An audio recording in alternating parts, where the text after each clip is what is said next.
The New York Times recently reported that the FBI had found a troubling email among the ones the Russians hacked from Democrat operatives. On April 22nd, the New York Times ran a very, very long profile about Jim Comey and the role that he played in trying to shield the FBI but shaping an election.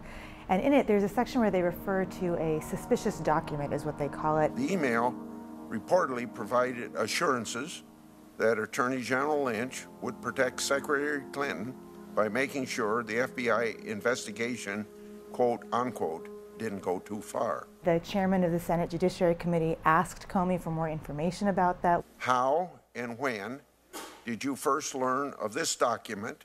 Also, who sent it and who received it? And Comey wouldn't answer. Said, I can talk about that in a different forum, but not in public. That's not a question I can answer in this forum, Mr. Chairman, because it would call for a classified response. I have briefed leadership of the intelligence committees on that particular issue, but I can't talk about it here. The document, which is a Russian intelligence analysis, they obtained through a source, through channels that they have. What we know is that it has been used to explain the decision-making process that Comey went through in early July when he did make that decision to himself take the reins of announcing the conclusion of the investigation into Clinton's emails. Although there is evidence of potential violations of the statutes regarding the handling of classified information, our judgment is that no reasonable prosecutor would bring such a case.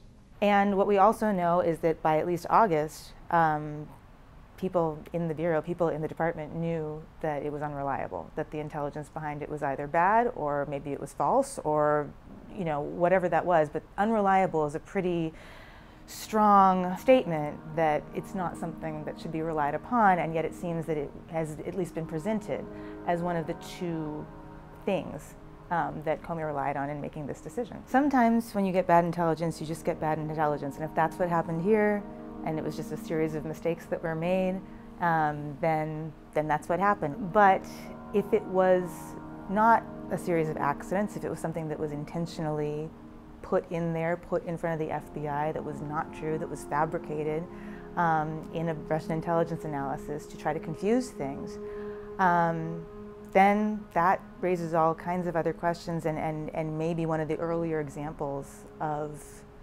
meddling in the election, or at least alleged meddling in the election that we've seen and are exploring.